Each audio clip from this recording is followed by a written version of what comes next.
and sometimes they're pretty viciously intolerant of any political differences, and then end up launching deeply personal and destructive attacks against anyone who violates their orthodoxy.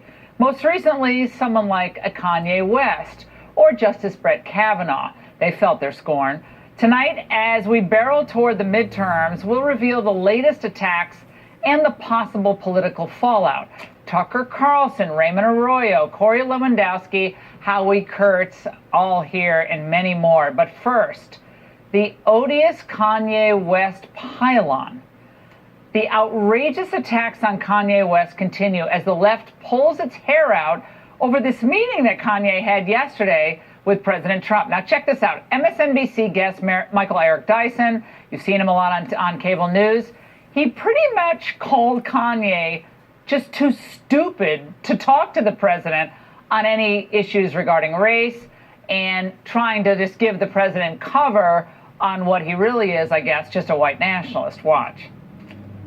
We, as African-American people, cannot stand idly by while you give cover to a man who is proved to be a white supremacist who has no interest in African-American people. This is such a blitzkrieg of blathering ignorance. Kanye, please cease the interventions through media of trying to engage issues about which you don't have sophisticated comprehension and knowledge. Ooh, sophisticated knowledge like Beyonce and Jay-Z when in the Obama White House. All right, meanwhile, Donna Brazile is accusing Kanye of setting African Americans back 155 years. Look at that. Joining me now, Pastor Daryl Scott, CEO of the National Diversity Coalition for Trump, Leo Terrell, civil rights attorney, Jeffrey Lord, who served in the Reagan administration and is a contributing editor to the American Spectator, and with me in studio, Garland Nixon, radio talk show host and political analyst. All right, guys, great to have you all on. Thanks for joining me. And now, Leo, let me start with you. I just have to go back to what Michael Eric Dyson said. White supremacy by ventriloquism?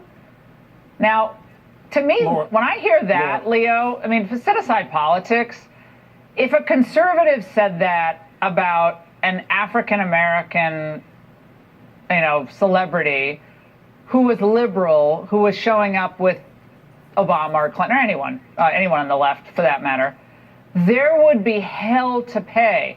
But because Kanye's in the Oval with the president, it's okay to call it a minstrel show, call him stupid, call him insane, and now he's just a dummy with Donald Trump operating his dummy body. How could you think that was a good thing? Well, let me just be very clear. I'm not going to condone the personal attacks by Dyson, but I will simply say this. I was embarrassed when I saw Kanye West speak yesterday. It was a photo opportunity for Trump. Why was I embarrassed, Laura? Because I challenge anyone on this panel to say that the elimination of the 13th Amendment is a good idea, that stop and frisk exists. Kanye West does not have the skill set to talk about the 13th Amendment, which he did yesterday, stop and frisk, which does not exist, and Kanye West is the guy who said that George Bush hates black people. Let me be very clear. He's not a Condoleezza Rice. He's not a Colin Powell. And you know Michael Steele. Kanye West does not have the skill set to talk about any of those subjects. And I challenge anyone on this panel to tell me they support the idea of eliminating the 13th Amendment. Please, tell me if that's not wacko. Well, I'm not getting you on the 13th Amendment. I'm not sure he ever said it in those terms, but that's what Kanye West said. It should be eliminated. Okay, let's go to Pastor Scott. Pastor Scott, Kanye West is a very unconventional figure. Let's just put it that way. I mean, his music is, it's very popular. He's one of the top, rap artists in the world. He speaks to a certain, segment of the population. Again, very wealthy, incredible entrepreneur. It's not my cup of tea. But he comes out and he says a few things about fatherhood and people who lack masculine role models. I love this president. I want him to be successful. And suddenly he becomes, oh my God, he is the KKK. I thought the reaction to him was just way over the top, and I was wondering why. What are your thoughts?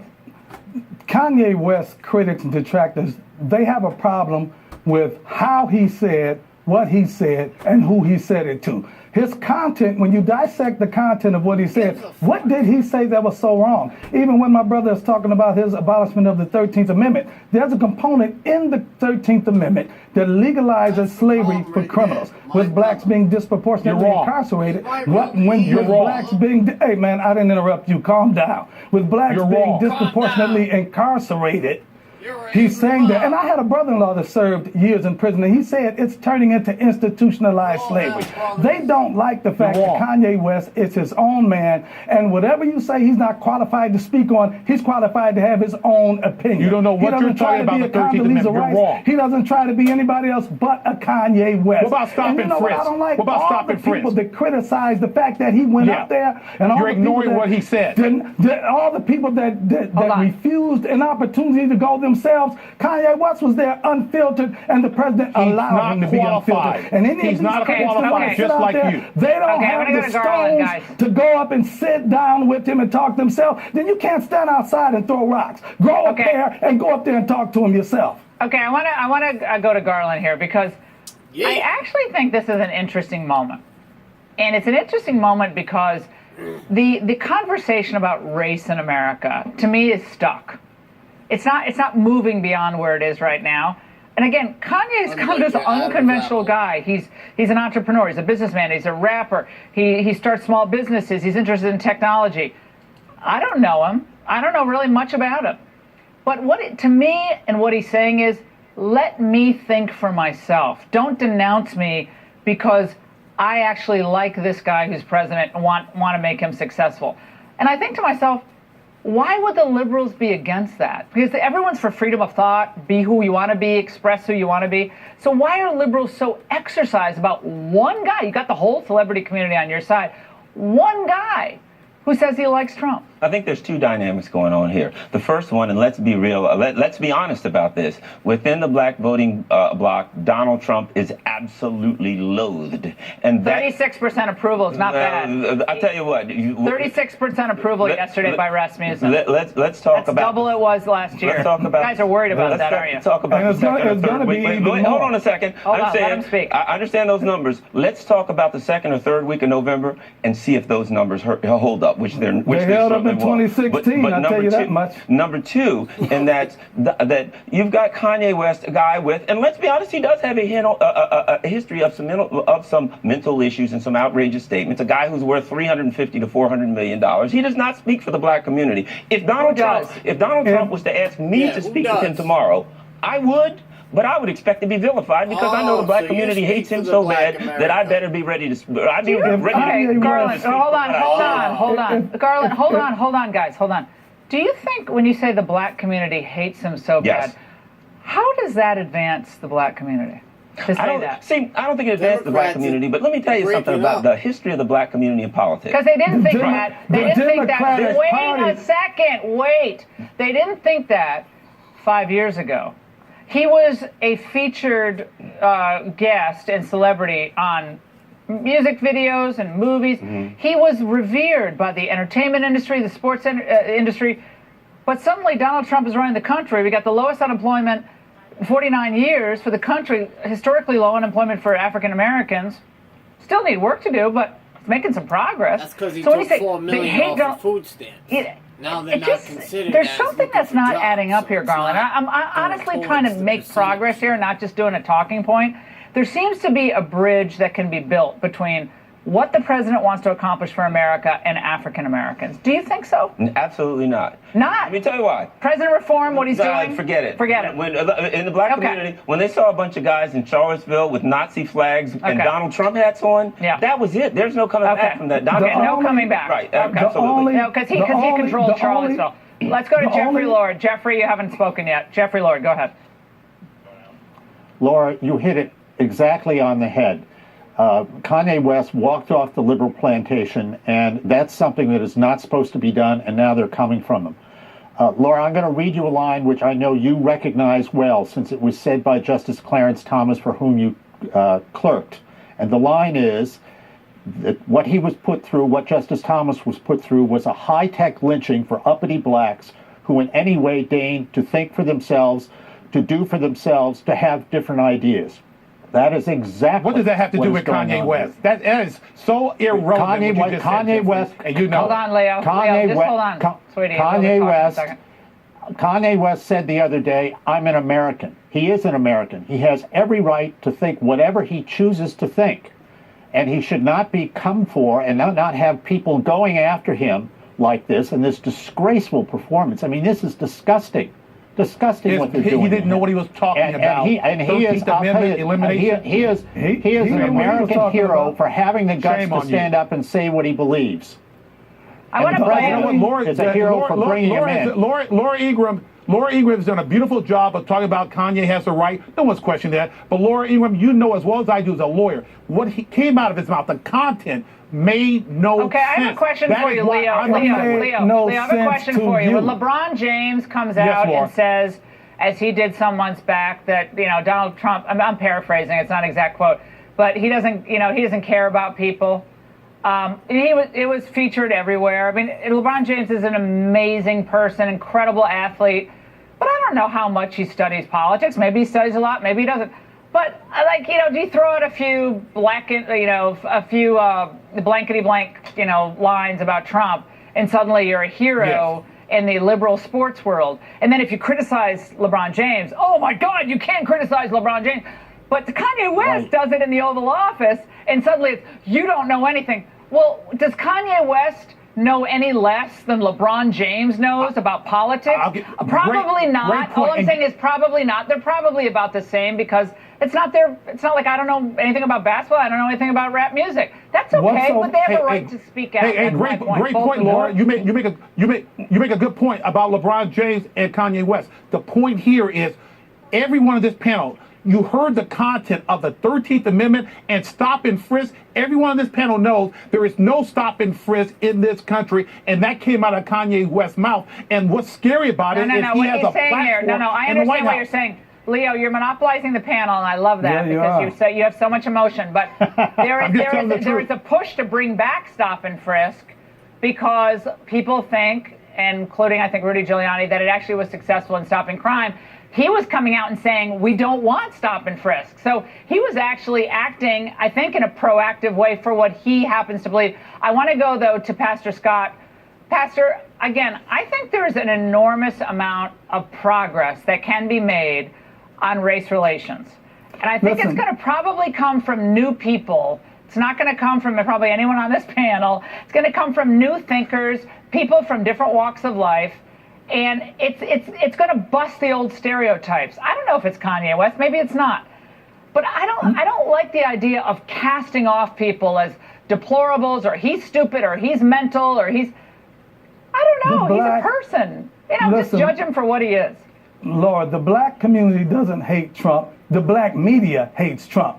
The black media is the mouthpiece for the Democratic Party that hates Trump. The black man on the street, they don't hate Trump. They like Trump's policies. They like the fact that unemployment is at an all-time low. You don't speak for the black people. No one does. Okay, Leo, give it a rest. Nobody speaks for anyone. We're speaking for ourselves. Go ahead. I talked to some guys earlier from Chicago. The guys on the street in Chicago appreciate Kanye West standing up for them, speaking up for Larry Hoover, speaking up for other people and conditions in Chicago, and saying we want to make those conditions better. You guys are upset because he's not allowing himself to be a puppet for the Democratic Party. If he said these exact same things about a black leader, you and whoever else you speak for. Shame on you. That's what I'm saying about. Shame on you. Shame on you. I want to go to y'all talk that black stuff, but you don't mind vilifying and crucifying another black man on television? You don't mind doing that? You're a hypocrite. Shame on you. All right, let's go to Don Lemon. Guys, hold on. I want to go to Don Lemon. This is something he said that had a lot of heads turning and involved the phrase minstrel show in Kanye. Let's watch.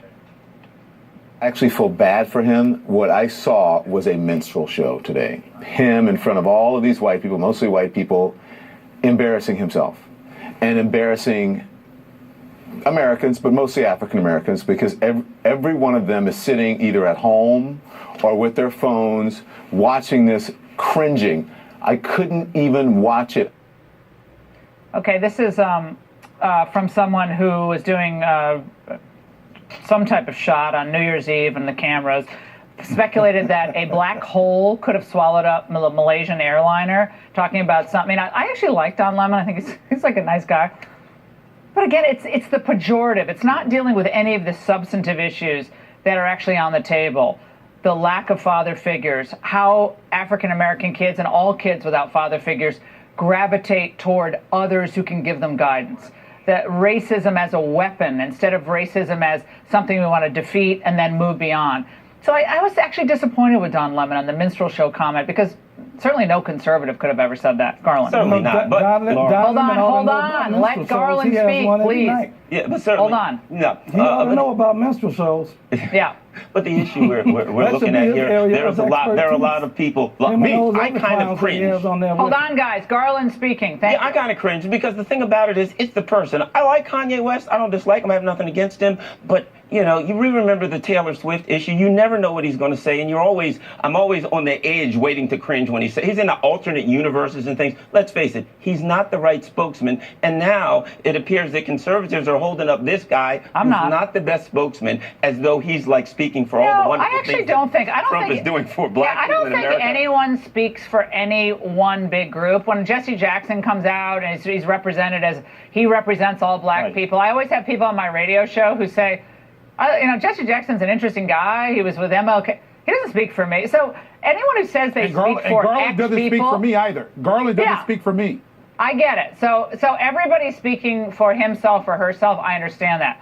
All I'm saying, and I think all of us are trying to get to the point where individuals of any color can speak their mind and have their ideas judged for what they are. But the question The question is Kanye a credible spokesperson for the issues of black America? And I think most black Americans are looking at it saying, no, he hit on a couple of issues that I would say, I agree with LeBron that. James? But it was muddled. Is LeBron James? Well, no, but he didn't say much. Okay, well, LeBron James campaigned for Hillary Clinton. Speak for himself. He can speak for himself, and he can give his truth. Everyone has guys. Everyone has their truth. I'm not putting down LeBron James. He has a right to speak out and campaign for everyone he wants. But all I'm saying is, when one of the best, if not the best, basketball player on earth speaks and does a rally for Hillary, nobody's saying, well, what's his expertise? Suddenly they're saying Kanye has no expertise. Well, versus whom? I don't know. I just think we gotta be clear on what we're talking about here and who's representing what group. I think the more voices, the better. That's my view. Judge everybody for their opinions, whatever they are, and I think it's a good thing. And I value all my opinions tonight, every one of you. All right, guys, for more insight into the mind of President Trump and the conservative populism that drives him, make sure to pick up a copy of my new book, in paperback now, Busting the Barricades, What I Saw at the Populist Revolt. It's in bookstores everywhere. And coming up, cable news hosts, particularly some at CNN, have donned their psychiatry caps to diagnose Kanye as, well, totally crazy. Up next, one of the country's preeminent psychology professors is here to tell us why that language might be damaging. Don't go away. You know it's not okay? Using someone's mental health struggles as a weapon when you attack them for, basically you don't have an argument against them, so you just say they're nuts. Well, of course, that's what they're doing with Kanye West. His political views, not all that important, but you just hurl insults at him to try to demonize him. It's simply disgusting. This was an embarrassment. Kanye's mother is rolling over in her grave. Not only was this a crazy conversation for this White House, this is the kind of conversation that would typically be held between people wearing hospital bracelets. I don't know if he's open to help, but I just feel like this is a public cry for help, and he's not getting any help. There was a ranting lunatic in the Oval Office today. Kanye, back away from the cameras, go get some help, and then come back and make your case. Get help? Dr. Lemon, why are you stigmatizing people who battle mental health issues? How dare you try to minimize what Kanye is saying because he's open about some of the mental health issues he's had? I think you owe Kanye and everyone else dealing with these struggles an apology, and you need to do better. Don Lemon's actually a good guy. He knows better. Joining me now is Patrick Corrigan, psychology professor and author of the book, The Stigma Effect. All right, Professor. Now, how deleterious is it for anyone in the media, left-wing, right-wing, to exploit another person's medical history as was done just over the past 24 hours regarding Kanye West? Reducing somebody's conversation to illegitimacy by saying they're mentally ill is in the same category as a stigma related to racism, sexism, homophobia. It's saying that your message doesn't count because once upon a time you had experience with bipolar disorder or other illness. The stigma of mental illness is not trivial. People labeled with mental illness are unable to get jobs, live independently, get good health care, and it's all because messages like this perpetuate them as being different, worse than we are. And Professor, it seems like it would deter people from getting counseling. Let's say they lost a parent, went through a difficult time. If they know later on they're going to be described as one of those people who got help. And I as someone who knows a lot of people over the years who've gone through, especially with like death of children, death of parent, gone through incredibly difficult periods of time, we want to encourage people to be able to talk to others, to get help. And to me, in this case, it's mostly liberals, sadly, in this situation, who are demonizing someone just because I guess they're in the Oval Office with Trump and throwing in the crazy town deal as a way to demonize him and dismiss him. Anytime you throw in the word crazy, whether it comes from the left or it comes to the right, it undermines the opportunities of people who struggle with mental illness. And by the way, that's a lot of people. Epidemiology suggests it could be 1 out of 5 people have a serious mental illness. The stigma fundamentally comes from the label. I'm seeing somebody come out of the psychiatrist's office and they know they must be nuts, or coming out of the counselor's office and they must be crazy. And so they're going to avoid those kind of places so they don't get those kind of labels. And they're not going to get the kind of treatment you were just talking about that we know really will work. Professor, thank you so much for your insight. And Obama's White House, by the way, was a revolving door for celebrities. Do you remember the policy summit he had with rappers Common, Busta Rhymes, and Ludacris about criminal justice reform? Well, you probably don't, because the left-wing media didn't freak out over it like they did when one guy goes into the Oval Office yesterday, Kanye West. Joining us now with reaction, double standard extraordinaire here, of course, Howie Kurtz. Howie, of course, Media Buzz, great show on the weekends on Fox.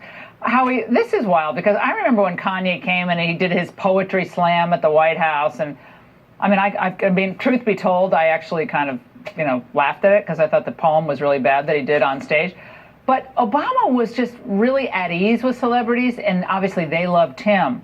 No one cared. Obama's celebrities, Obama's rappers, they had the approved ideology, so it was okay. The media kind of celebrated it. Look, what Kanye did in the Oval Office, it is fine for critics to say it was weird, it was strange, it was bizarre. Even Donald Trump seemed kind of speechless for a moment. But the brutal nature of some of this criticism as a result is clearly driven by ideology. When Kanye West was talking about George Bush doesn't care about black people, I criticized him for that. Yeah, but a lot of these liberals said, oh, he's a really cool dude. And now, because he's wearing the red hat and he's embracing Donald Trump, he must be loco. What are the chances, like, next week he'll be wearing, like, a Cory Booker hat? Like, is there any chance of that whatsoever? All right, Jackie Spire, I want to play this for you, Howie. Congresswoman from California said this about, Kanye and his mental health. It was a combination of stream of consciousness. I felt like I was sitting in on a psychiatric visit, and a commercial for Donald Trump. It wasn't newsworthy, certainly, but I would suggest that the president should maybe curtail these kinds of engagements. Well, Howie, 36% approval, Rasmussen, among African Americans. That's double from last year, same poll.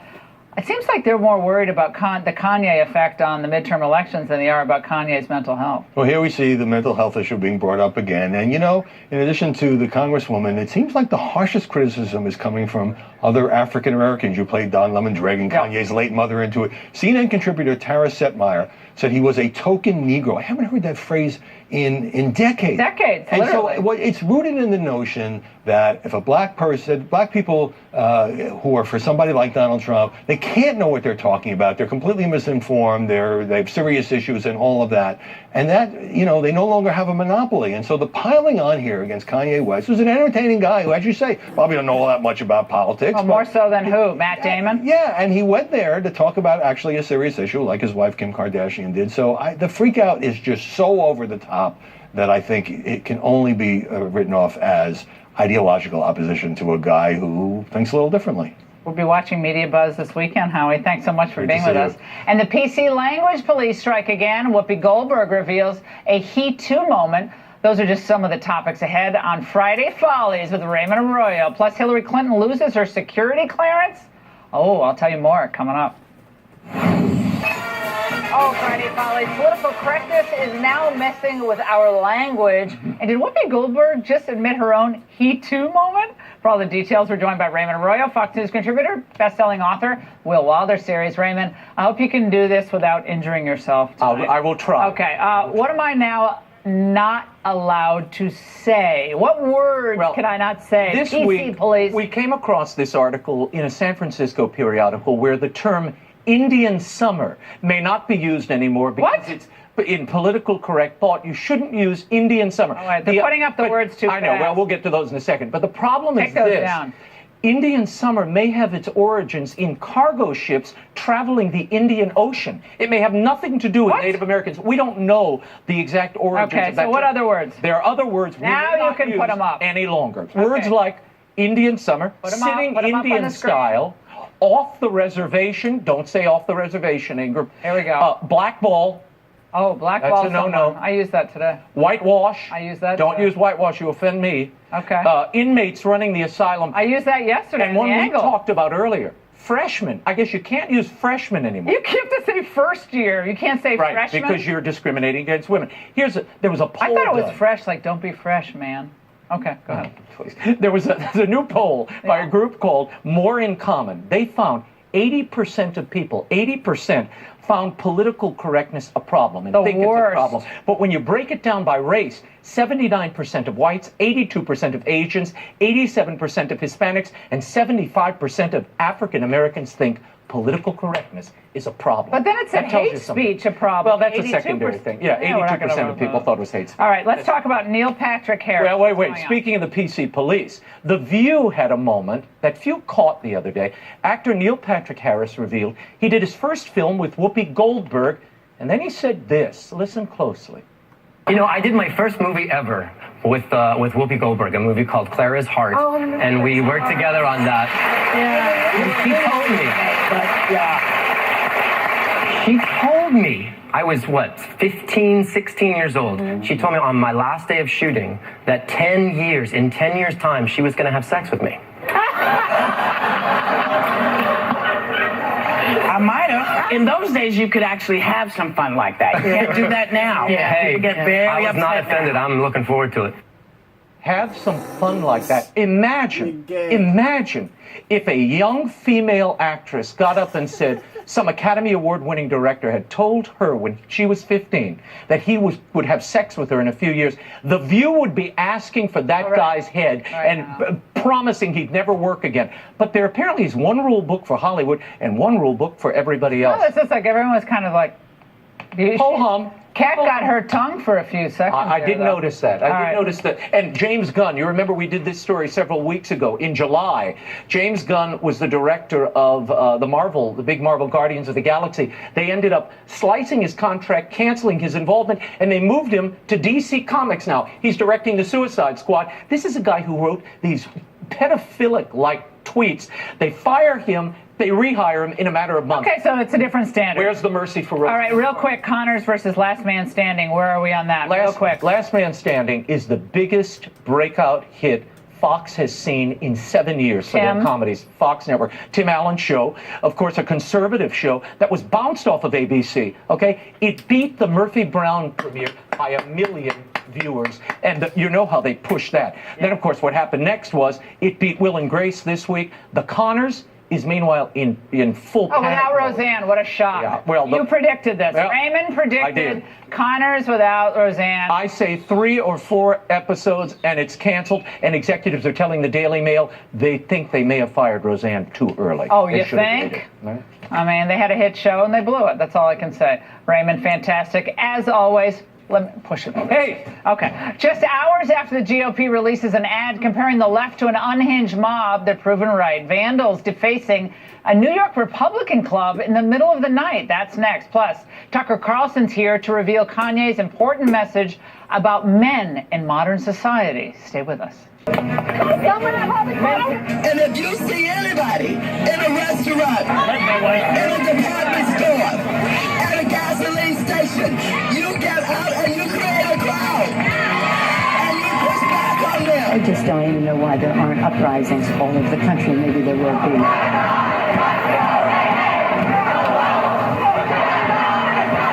Please get up in the face of some Congress people. Is this the quote-unquote mob?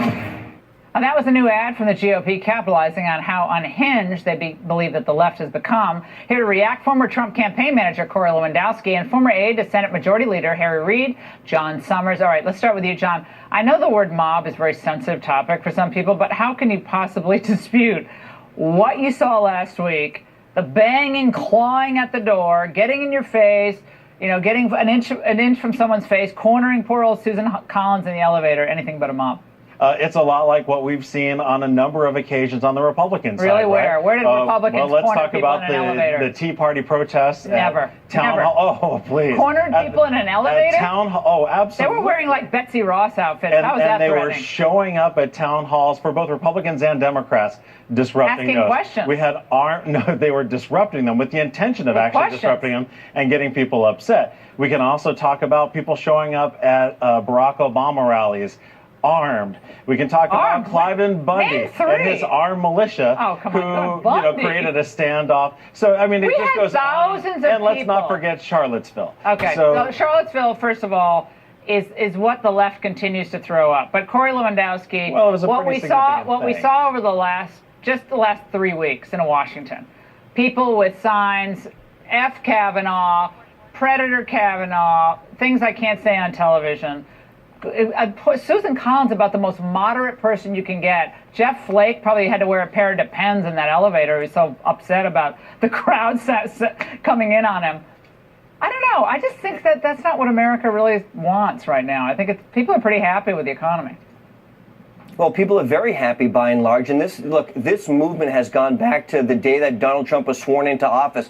The next day was the Women March in Washington, D.C. And if you remember what they did is we saw the video footage. They celebrate by throwing rocks through storefront glass, lighting cars on fire, and having what exactly the Republicans describe as a mob taking place. And what we saw last week in Washington is hundreds of people being arrested, people clawing at the doors of the Supreme Court, running people out of restaurants, screaming at staff members who work for the government. That never transpired when the Democrats were in office. Never once did I see David Axelrod be thrown out of a restaurant because the Republicans are so angry at the policies. Never once did I see Democrat senators have to be removed from restaurants or cabinet officials because the crowd was so outrageously screaming at them because of the policies, because we don't do that. And I remember the Tea Parties well. I took place in them. I participated in them. Not only were they orderly, and they were concerning, and they were very thought out. But at the end, there was no mess. We didn't light cars on fire as a sign of our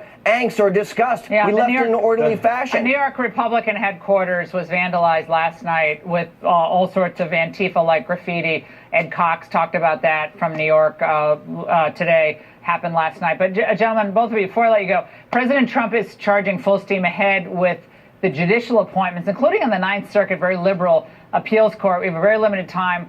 He's bypassing the blue slip, meaning Feinstein and Kamala Harris don't get like a sign off. John, your reaction? Well, it's unfortunate that he's doing it because this is a process that's in place so constituents can, talk to their senators and voice their opinions about the nominee. Unfortunately, that's not happening. Not surprised he's People bypassing. didn't used to leak stuff out of FBI files either, but that happened last week. Well, there's a lot happening under this administration that didn't happen before, including the separation of thousands of kids from their families. So people have lots of reasons to be upset with this. Ninth Circuit, Corey, Ninth Circuit decision. We'll come back and on. We got like 10 seconds. Look, 84 new judges this president's appointed. The senators had their chance to work with the White House to put a package together for the Ninth Circuit. They couldn't get it done because they wanted to play partisan politics. All right, out of time, but very interesting, guys. Both of you, fantastic to have you on. Coming up, Fox's own Tucker Carlson. Kanye West's message for the modern man, up next. With her just didn't make me feel as a guy that didn't get to see my dad all the time, like a guy that could play catch with his son. There was something about when I put this hat on, it made me feel like Superman. This hat, it gives me power in a way. Well, I'm with her. Didn't Hillary Clinton think that phrase might alienate a large part of the population? It took someone like Kanye West, of all people, to put a bright red hat on and say, hey, what about us? Here he is back in August explaining why the MAGA hat represents a lot more than just supporting Trump. It represented overcoming fear and doing what you felt, no matter what anyone said, and saying, you can't bully me. Liberals can't bully me, news can't bully me, the hip-hop community, they can't bully me, because at that point, if I'm afraid to be me, I'm no longer Ye.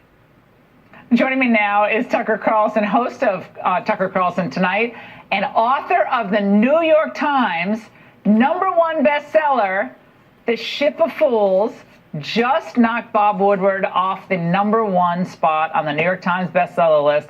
Tucker, first of all, I'm so happy that I know you. Congratulations.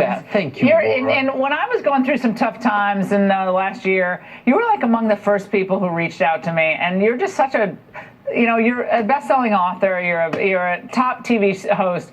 But people have to know this about Tucker. You're also just a really good person, which in Washington, D.C. sometimes is hard to find. So. Well, I'm not a good person, but I've certainly been attacked a lot. So I have deep sympathy for anybody, including Kanye West, who I know nothing about, I'm not interested in. Yeah. But I feel for people who are all of a sudden getting it from everybody. I really do. Yeah. And I saw your show last night where you talked about the issue of fathers. Yes. And missing fathers in entire segments of America, and that he was talking about that. And look, he's not a political person. He's not going to speak in pundit terms. He's going to speak the way he's going to speak. And again, it's not my music, it's not my thing, nor is it yours. But that was an interesting moment where he said, the masculine presence in a family is so important, and she didn't speak to me. It wasn't because she was a woman, but it was because how she was portraying her campaign. Well, and he's absolutely right. I mean, the Democratic Party is anti-masculinity and anti-father. They have to be. That's their base. And that's just true.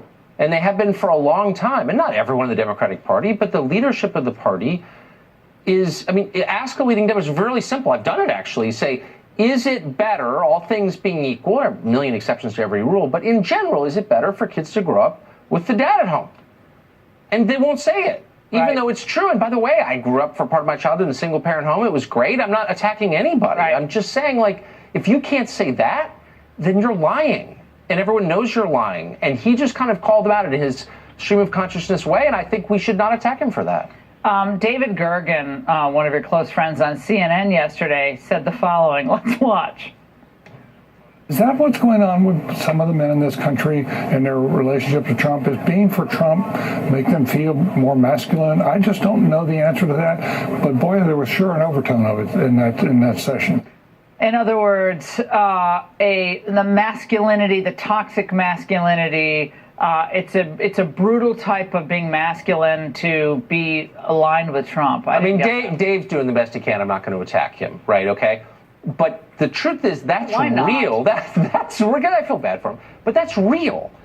Men feel that they can't be men, and that's not a talking point. I'm not a men's movement guy or whatever. But if you had a movement that was against toxic femininity or toxic homosexuality, you would say you're attacking people for how they inherently are, right? And you shouldn't do that because it's mean, and actually, it hurts kids when you do that. And yet we send 60 grand a year to these stupid schools, these colleges that have entire departments devoted to attacking men for being men. Why are we putting up with this garbage? If you have a son, this is a huge threat to him. If you have a daughter, who is she going to marry? I mean, these are not minor questions. They're central questions. Now, Tucker, your book has, the interesting thing about Tucker's book, it's such a great read. It's about the elites, both on the right and the left. But in your ship of fools is Lindsey Graham and Mitch McConnell, and both of them were critical. Absolutely, they did pushing Kavanaugh over the They did a great job this week, and I think anybody who believes in fairness should be grateful to them, and I am. We haven't gotten the wall yet, though, Tucker. Which is not a small thing. And by the way, when Republicans, face difficulty in the midterms, maybe it's because the party ran on building a wall, not on an abstract wall, a metaphorical wall, but like on a physical wall. And then they sort of give the finger to their voters and like, yeah, well, the wall is kind of stupid. It's like, maybe it is stupid. Doesn't matter. You promised it. If you tell me I'm getting a pony for Christmas, you better not give me a bag of hair, because I'm going to be really disappointed and betrayed. I got a bag of hair once. It was not. Tell me about your daily life. When you wake up, give me your time. Like, if you had to just drop into Tucker Carlson's life, when you wake up in the morning, it is approximately what time? I wake up around 7:30 or 8. Okay, and then what's the first thing you usually do? My wife wakes me up every morning with a cup of coffee. She goes for a run. She comes back. She gets back in bed with me with the dogs. Yeah. I sit and do email. I talk to her for a couple hours. I really try and get all my work done sitting in bed in the morning. And then it's like Churchill, except he didn't have email. Okay, so and then I work. Doing the email. And I talk to a million different people. I don't go to lunch typically. I go into work, do a ton of writing. Mostly it's a writing job. Yeah. And then show ends and I go out to dinner. Okay, almost every night. I'm going with my beloved nephew tonight. So how many dogs are in bed with you at night at any given time? Two spaniels, Meg and Dave. Always. Okay, so and is there at the top of the bed? Are they always at the foot of the bed? Do they make their way up? This is a very controversial question. So all 4 of our kids have gone. So we're like the parody of the people who are very focused on their spaniels. Okay, good. But one I think is basically mine, and my wife disputes that. And then the smaller spaniel, the sub spaniel, the reserve spaniel, is more loyal to her. Now the dogs, are they hunting dogs? They are. Both of them are hunting. So bird dogs? Do you go out and do both pheasant? are bird dogs. What do you do? Pheasant, quail? What do you do? Pheasant, quail, chucker, And anything? Yeah, I mean, I'm not a huge mammal hunter. I go shoot pigs once in a while, but mostly I grew up bird hunting, so I like. How about a tennis ball? Will they take that? They'll take a tennis ball. They come fishing with me a lot. They're my fishing, they're fishing. They're trout dogs. Tucker, I may say proud of you sounds condescending. I'm so happy for you. Tucker is one. No one's ever asked me what you just asked me. I can't believe I said that on TV. I'm embarrassed. Well, no, because this is you're like my brother. So Tucker Carlson, Ship of Fools. Get this book. It is phenomenal. It actually, you trace the elites on the left and right and how they tried to steer America into one direction. The people actually took it and said, "No, we're going to go into a different direction." Tucker, congratulations. You're such a great colleague on this network. You, Laura. And it's so great. Will you come on my show next week? Done. Okay, right. Can I come on your show next week? Yes, sir, anytime. Are you kidding? Okay. Meeting's gold. I'll walk over to that studio. All right, Tucker, congratulations again. Get this book. Phenomenal. Great stocking stuff for early shopping for Christmas. We'll be right back with today's biggest winner and loser. Okay, it's time for our winners and losers of the week. I'm going to start with a winner. American pastor Andrew Brunson, who's finally released by the Turkish government after pressure from the Trump administration with a little help from the private sector. That's him tonight with Rick Grinnell, the ambassador from Germany, on his way back to the United States. And previously, a photo of him with others who helped in this regard from the private sector. Pastor Brunson, we're so happy you're on your way back to the United States. And thank you to President Donald Trump. Raymond, loser of the week. Well, the loser of the week is another pastor, Cardinal Donald Wuerl, who the Pope accepted his resignation today. Ooh. This came in the wake of the sex abuse scandal in Pennsylvania, of which he made some mistakes. But on the whole, Donald Wuerl did a lot of good in regard to sex abuse allegations. He dealt with them. The problem was denying he knew nothing about the McCarrick situation here in Washington. That really was his undoing. And here's the real bad thing. A lot of victims are very upset about this. Though he has been resigned, he remains in charge in Washington until his successor's named. So the successor, who will be the new Archbishop of Washington, D.C.? Also, make sure to pick up a copy of my new book in paperback, Busting the Barricades. You'll love it. What I Saw at the Populist Revolt. And that's all the time we have tonight. Shannon Bream and the Fox News at Night team. Take it from here, Shannon.